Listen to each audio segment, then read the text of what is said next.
যখন মা ঘুমিয়ে পড়লেন তখন আমি মায়ের মতোই সাজগোজ করে আমার শ্বশুরকে দুধ দিতে গেলাম। আমি দুধের গ্লাস রেখে পিছনে ফিরে আসতে শুরু করতেই বাবাজি, অর্থাৎ আমার শ্বশুর, আমার হাত ধরে নিজের দিকে টেনে নিলেন এবং আমাকে মা ভেবে সারারাত। আমার শ্বশুরের বয়স তখন ৬০ বছর হয়ে গিয়েছিল। এই বয়সেও তিনি ছিলেন খুব শক্তিশালী। তিনি ৬০ বছরের হলেও এখনও কোনো যুবকের চেয়ে কম দেখাতেন না। তিনি তার স্ত্রী, অর্থাৎ আমার শাশুড়িকে খুব ভালোবাসতেন এবং সবসময় তাকে খুশি রাখতেন। কিন্তু রাত হলে আমার শাশুড়ির ঘর থেকে অদ্ভুত শব্দ আসতে শুরু করত। একদিন মায়ের খুব অসুখ হলে আমার শাশুড়ি তাকে মা বলে ডাকতেন। মা বললেন, বউ, তুমি বিজয়ের বাবাকে দুধ দিয়ে দাও। বন্ধুরা, আমার নাম উজ্জ্বলা এবং আমি একটি মধ্যবিত্ত পরিবার থেকে এসেছি। আমি দেখতে খুব সুন্দর এবং এখন ২-৪ বছরের। আমরা আমাদের বাবা মায়ের ২ সন্তান ছিলাম এবং আমার বড় ভাইয়ের নাম অজয়। আমরা আমাদের বাবা মায়ের সাথে খুব সুখে ছিলাম। আমার ভাইয়ের বিয়ে হয়েছিল ২ বছর আগে এবং যেদিন থেকে বাড়িতে আমার ভাবি এসেছেন সেদিন থেকে আমার বাবা মায়ের খুশি বেড়ে গেছে। আমার ভাবি খুব ভাল ছিলেন, আমার ভাই এবং ভাবির মধ্যে প্রচুর ভালোবাসা ছিল। ভাই পাশের শহরে একটি অফিসে কাজ করতেন, যার ফলে বাড়ির খরচ ঠিকঠাক চলত। ভাই যখনই কাজ থেকে বাড়ি ফিরতেন কিছু না কিছু খাবার নিয়ে আসতেন। এসব দেখে আমি খুব খুশি হতাম। আমি ভাবতাম, ঈশ্বর যেন সবার এমন ভাই দেন। আমার বাবা মাও ভাইয়ের উপর খুব গর্ব করতেন, কারণ ভাই বাবা মাকে খুব ভালোবাসতেন। আমার গ্র্যাজুয়েশন শেষ হয়ে গিয়েছিল এবং আমার বাবা মা আমার বিয়ের জন্য পাত্র খুঁজতে শুরু করেছিলেন। কিছুদিন পরেই বাবা একটি ভাল ছেলের সন্ধান পেলেন এবং ছেলেটি সম্পর্কে খোঁজখবর নিয়ে জানতে পারলেন যে ছেলেটি খুব ভালো। ছেলেটির নাম বিজয়, কিন্তু তার বাবা মা তাকে খুব আদরযত্নে বড় করেছেন। ছেলেটি খুব ভালো এবং তার কোনো খারাপ অভ্যাস নেই। যখন আমি বিয়ের কথা শুনলাম, আমার মনে অনেক স্বপ্ন আসতে শুরু করল এবং আমি দুনিয়ার সব রকম স্বপ্ন দেখতে লাগলাম। আমি এখন মানসিকভাবে পরিপক্ব হয়ে গিয়েছিলাম, দেখতে খুব সুন্দর ছিলাম, তাই আমি ছেলেমেয়ের মধ্যে সম্পর্কের ব্যাপারটা ভালোভাবে বুঝতাম। বাবা ভাবলেন যে পরিবার ভাল হলে দেরি করা উচিত নয়, তাই তিনি দ্রুত বিয়ে ঠিক করে দিলেন এবং ২-০ দিনের মধ্যেই আমার বিয়ে হয়ে গেল। আমি আমার শ্বশুরবাড়ি চলে গেলাম। শ্বশুরবাড়িতে আমার স্বামীর বাবা মা আমাকে দেখে খুব খুশি হলেন। সব রীতিরেওয়াজ শেষ হওয়ার পর আমাকে ঘরে পাঠিয়ে দেওয়া হল। ধীরে ধীরে সময় কাটতে লাগল এবং রাত হয়ে গেল। আমি আমার সাজানো বিছানায় বসে আমার স্বামীর আসার অপেক্ষা করছিলাম। সেই সময় আমার মন খুব অস্থির হচ্ছিল, কারণ সুহাগরাতের কথা আমি অনেক শুনেছি, এটি বিয়ের একটি স্মরণীয় দিন। এই সব ভেবে আমি খুব ঘাবড়ে গিয়েছিলাম। কিছুক্ষণ পর বিজয় আমার ঘরে এলেন এবং আমার পাশে বসে গেলেন। মনে মনে তিনি খুব খুশি হচ্ছিলেন। আমরা দুজনে বসে এটা সেটা কথা বললাম এবং বিজয় আমাকে বললেন, উজ্জ্বলা, আমি তোমার মতো জীবনসঙ্গী পেয়ে খুব খুশি। বিজয় আমার প্রশংসা করছিলেন এবং আমি চুপ করে তার কথা শুনছিলাম। তিনি আরও বললেন যে তার একটি বড় ভাই ছিল, যিনি একটি সড়ক দুর্ঘটনা মারা গিয়েছিলেন। এই ঘটনায় তার বাবা মা খুবই ভেঙে পড়েছিলেন এবং তিনি তাদের খুব যত্ন করেন। তিনি আমাকে বললেন, উজ্জ্বলা, তুমিও তাদের কোনো কিছুর অভাব হতে দিও না এবং খুব ভালোভাবে তাদের দেখাশোনা করবে, কারণ তারা আমাকে খুব আদরযত্নে বড় করেছেন। এত কথা বলতে বলতে আমার স্বামীর চোখে পানি চলে এল। তখন আমি বললাম, আপনি এত চিন্তা করবেন না, আমিও তাদের খুব ভালোভাবে দেখাশোনা করব। সেই সময় তার কথার চেয়ে আমার নিজের আবেগই বেশি মনে হচ্ছিল। আমি আমার স্বামীর হাত ধরে বললাম, আজ আমরা কি এই সব কথাতেই রাত কাটাব? আজ তো আমাদের বিয়ের প্রথম রাত। এত কথা বলতেই তিনি আমাকে তার বাহুতে টেনে নিলেন এবং আমিও তো এই মুহূর্তেরই অপেক্ষা করছিলাম। কিছুক্ষণ পর আমার স্বামী বিজয় ক্লান্ত হয়ে আমার থেকে দূরে সরে গেলেন। তিনি ৫ মিনিটও ঠিকভাবে টিকতে পারলেন না। এসব দেখে আমি ভিতরে ভিতরে ভাবতে লাগলাম, আমি কত স্বপ্ন দেখেছিলাম, কত আশা পোষণ করেছিলাম, কিন্তু আমার সব স্বপ্ন ও আশায় যেন পানি ঢেলে দেওয়া হল। বিজয় আমাকে সেই তৃপ্তি দিতে পারলেন না, যা একজন স্ত্রীর তার স্বামীর কাছ থেকে প্রত্যাশা থাকে। বিজয় দ্রুত গভীর ঘুমে চলে গেলেন, কিন্তু আমি একটি তৃষ্ণার্ত মাছের মতো কুস্তরে পরিবর্তন ঘটতে থাকে, কিন্তু বুঝতে পারলাম না কেন এসব আমার সাথে ঘটছে। আমি সকালে উঠে ফ্রেশ হতে বাইরে গিয়েছিলাম, ফিরে এসে দেখলাম শ্বশুরজি উঠানে ব্যায়াম করছেন। এ দেখে আমি অবাক হলাম, কারণ বাবাজি ৬০ বছর বয়সেও একজন যুবকের মতো দেখাচ্ছিলেন। তারপর আমি রান্নাঘরে গিয়ে চা বানাতে লাগলাম। কিছুক্ষণ পর চা বানিয়ে বাবাজিকে দিতে গেলে তিনি বললেন, অরে বউ, তোমার মা কোথায়? তাকে তো কোথাও দেখছি না গিয়ে আমি বললাম, জি, তিনি ভিতরেই আছেন এবং কিছু কাজ করছেন কি তখন আমি লক্ষ্য করতে শুরু করি, মা যেখানেই থাকেন, বাবাজি সেখানেই চলে যান এবং তার সাথে অদ্ভুত আচরণ করতে শুরু করেন।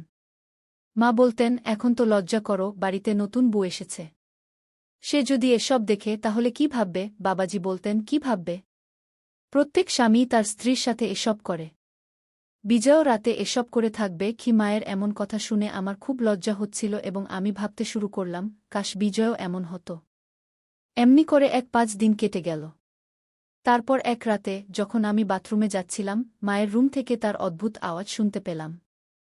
এমন আওয়াজ শুনে আমি নিজেকে সামলাতে পারলাম না এবং তাদের রুমের জানালার কাছে গিয়ে দেখতে লাগলাম। তখন হালকা আলোতে আমি এমন কিছু দেখলাম যা দেখে নিজেকে নিয়ন্ত্রণ করা আমার পক্ষে কঠিন হয়ে উঠছিল। আমি আমার রুমে চলে গেলাম এবং বিজয়কে উত্তেজিত করতে চেষ্টা করলাম, কিন্তু সে এত গভীর ঘুমে ছিল যে কিছুই টের পেল না। কোনো রকমে আমি বিছানে পাশ ফিরতে ফিরতে ঘুমিয়ে পড়লাম। সকাল হলে আমার স্বামী তার ডিউটিতে চলে গেলেন, কারণ তার বিয়ের ছুটি শেষ হয়ে গিয়েছিল। আসলে আমার স্বামী বিজয় শহরেই থাকতেন এবং চাকরি করতেন, তাই মাসের শেষে বাড়ি আসতে পারতেন। আমি গিয়ে তার জন্য নাস্তা বানালাম এবং কিছুক্ষণ পর তিনি নাস্তা করে কাজে চলে গেলেন। আমি আমার বিষণ্ণ মুখ নিয়ে রুমে চলে গেলাম, কিন্তু রাতের সেই দৃশ্য আমার মাথায় ঘুরতে লাগল। আমি ভাবতে লাগলাম, মা কত ভাগ্যবতী, যাকে বাবাজি এত ভালোবাসেন। আর আমার স্বামী, যার ভালোবাসার জন্য আমাকে তৃষ্ণার্ত থাকতে হয়, সে আমাকে কখনোই সন্তুষ্ট করতে পারে না। জানি না কেন এখন এমনি দিন কাটছে। মা যখনই সকালে উঠতেন তার মুখ থেকে শুধু এটাই বের হতো, কখন এরা আমার প্রাণ ছাড়বে। আমি এদের থেকে বিরক্ত হয়ে গেছি। সারাদিন মাঠে কাজ করেন, তবুও মনে হয় না কখনো ক্লান্ত হন কি? মা সবসময় তার কোমর ধরে বলতেন, এই কোমরের ব্যথা কখন সেরে উঠবে? মায়ের এমন কথা শুনে আমি অবাক হয়ে যেতাম। শেষ পর্যন্ত বাবাজি এমন কি করেন যার জন্য মা এমন কথা বলেন? পরের রাতে আবার মায়ের রুম থেকে সেই আওয়াজ আসতে লাগল। এবারও আমি নিজেকে সামলাতে পারলাম না এবং জানালার কাছে গিয়ে তাদের রুমে উকি দিয়ে দেখতে লাগলাম। আবার সেই দৃশ্য আমার চোখের সামনে ভেসে উঠল, যা দেখে আমি আর নিয়ন্ত্রণ করতে পারলাম না।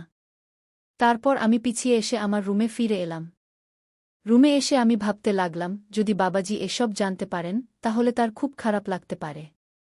এক রাতে মা আমাকে বললেন, বউ, তোমার বাবাজির দুধ খাওয়ার অভ্যাস আছে। আজ তুমিই দুধ নিয়ে যাও। এত শুনে সেই দৃশ্য আমার চোখের সামনে ভেসে উঠল। রুমে এসে আমি ভাবতে লাগলাম, যদি শ্বশুরজি এসব জানতে পারেন তাহলে তার খুব খারাপ লাগতে পারে। এ ভেবে আমি কয়েক দিনের জন্য এসব দেখা বন্ধ করে দিয়েছিলাম। একদিন মায়ের স্বাস্থ্য খুব খারাপ ছিল, তাই তিনি মাথা ধরে বলছিলেন, আমার স্বাস্থ্য খারাপ, কিন্তু এদের এসবের কোনো মাথাব্যথা নেই। এরা শুধু নিজের আনন্দ চায়। রাতে মা আমাকে বললেন, বউ, আজ আমার স্বাস্থ্য ভালো নেই, তাই আমি তাদের রুমে যাব না। তোমার বাবাজির হলুদ দেওয়া দুধ খাওয়ার অভ্যাস আছে। আজ তুমিই দুধ নিয়ে যাও। এত শুনে সেই দৃশ্য আমার চোখের সামনে ভেসে উঠল। মা অন্য রুমে গিয়ে ঘুমিয়ে পড়লেন এবং আমি দুধের গ্লাস নিয়ে বাবাজির রুমে যেতে লাগলাম। তখন বাবাজির রুমে হালকা আলো জ্বলছিল। যখন আমি দরজায় পৌঁছলাম, আমার মনে নানা রকম চিন্তা আসতে লাগল। আমি আমার দোপাট্টা মাথায় দিয়ে ঘোমটা টেনে আমার মুখ কিছুটা ঢেকে নিলাম, কারণ মাও এমন ঘোমটা দিতেন। তখন আমি পুরোপুরি মায়ের মতো সাজলাম এবং রুমের ভিতরে চলে গেলাম। ভিতরের দৃশ্য খুব মজার ছিল। আমি দুধের গ্লাস রেখে ফিরে আসতে যাচ্ছিলাম, তখন বাবাজি আমার হাত ধরে নিজের দিকে টেনে নিলেন এবং আমি আমি চাদর দিয়ে মুখ থেকে ফেললাম যাতে তারা বুঝতে না পারে যে আমি আছি। তারপর সে আমার সাথে সেই একই আচরণ করতে শুরু করল যা সে আম্মার সাথে করত।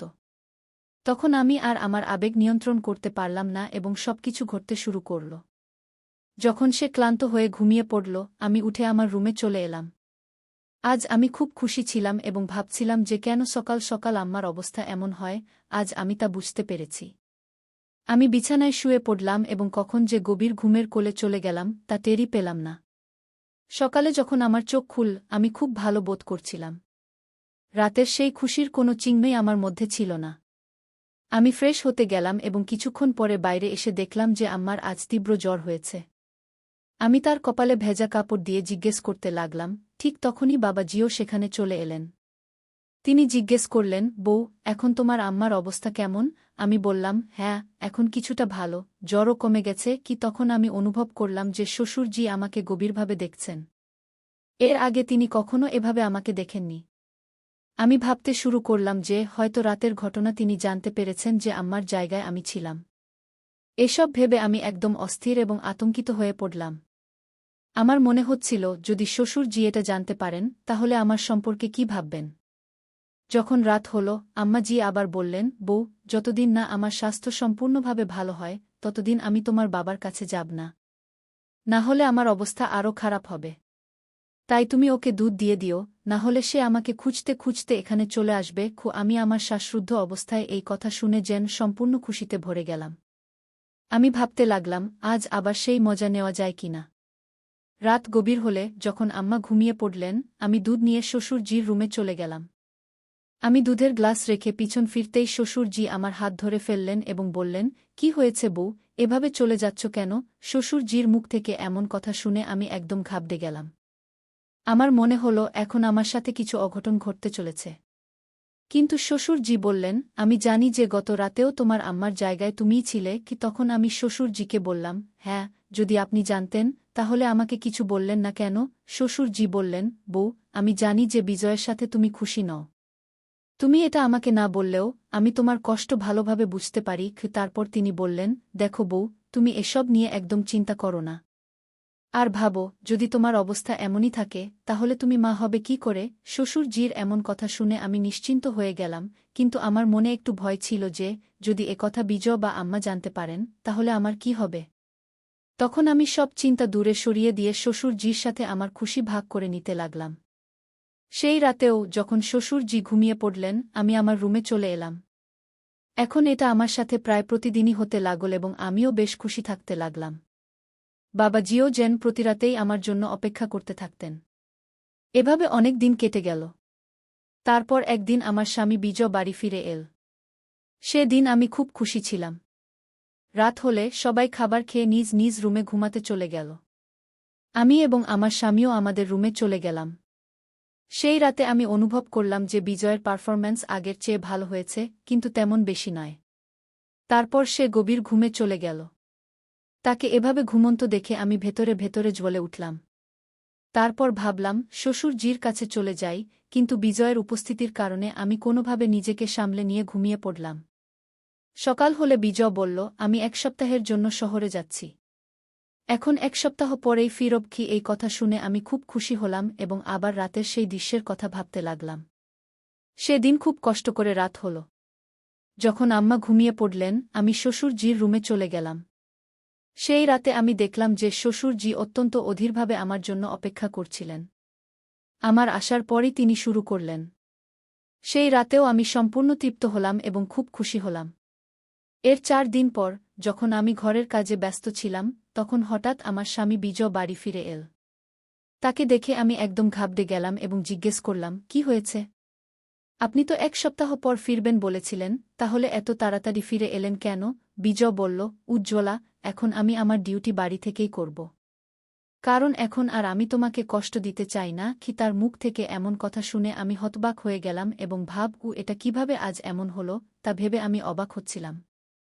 তখন বিজয় বলল, তুমি জানো উজ্জ্বলা, তোমার মতো স্ত্রী খুব ভাগ্যবান লোকেরাই পায়। আমি খুব সৌভাগ্যবান যে তোমার মতো স্ত্রী পেয়েছি। কারণ যদি কোনো নারী তার স্বামী থেকে সন্তুষ্টি না পায় তাহলে সে অন্য পুরুষের খোঁজে থাকে। কিন্তু তুমি তা করনি, তুমি আমার বিশ্বাস রেখেছ, এটা আমার জন্য খুব গর্বের বিষয়। বিজয়ের এমন কথা শুনে আমি মনে মনে নিজেকে ধিক্কার দিতে লাগলাম। আমি ভাবতে লাগলাম আমার স্বামী আমার উপর কতটা বিশ্বাস রেখেছিল আর আমি তার পিছনে কি করছিলাম। এমন ভালো স্বামীকে আমি ঠকিয়েছি। তখন আমি নিজেকে ঘৃণা করতে শুরু করেছিলাম এবং এখন আমি ভেতরে ভেতরে শ্বাসরুদ্ধকর অনুভূতি পাচ্ছিলাম। আমার স্বামী বলল, জানো উজ্জ্বলা, আমার একটি গোপন রোগ ছিল যার চিকিৎসা আমি শহরে থেকেই করাচ্ছিলাম। এই কারণেই আমি এখনও বিয়ে করতে চাইনি। কিন্তু মায়ের জিদের কাছে হার মানতে হয়েছিল, তাই তোমাকে বিয়ে করতে হয়েছিল। তবে এখন কোনো সমস্যা নেই, আমি সম্পূর্ণ সুস্থ হয়ে গেছি। রাত হলে আমার স্বামী থেকে আমি সেই আনন্দ পুরোপুরি পেলাম যা বিয়ের পর থেকে কখনো পাইনি। আজ আমি খুব খুশি ছিলাম।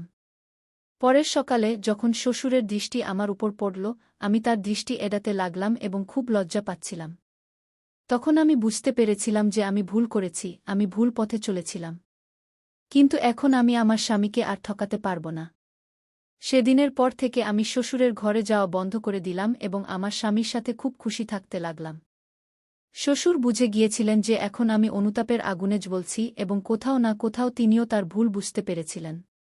সেদিনের পর শ্বশুরও আমার দিকে ভুল দৃষ্টি দেওয়া বন্ধ করে দিলেন, তিনি একজন ভালো মানুষের মতো থাকতে লাগলেন। যখন কোনো নারী বা পুরুষ তার স্বামী বা স্ত্রী থেকে সন্তুষ্টি পায় না, তখন সে ভুল পথে পা দেয়। কিন্তু আমি আপনাদের শুধু এটাই বলতে চাই, প্রথমে বুঝুন সমস্যাটা কি, কেন এমন হচ্ছে। যদি আপনি এই সমস্যার সমাধান করেন, তাহলে ভুল পথে চলার প্রয়োজন হবে না। কারণ এই পথে আপনি শুধু কিছুক্ষণের জন্য সন্তুষ্টি পাবেন, কিন্তু সারা জীবন অনুতাপ করতে হবে। তো বন্ধুরা, এই গল্পটি আপনাদের কেমন লাগলো কমেন্টে অবশ্যই জানাবেন। ভিডিওটি ভালো লাগলে লাইক, সাবস্ক্রাইব এবং শেয়ার করুন। ধন্যবাদ।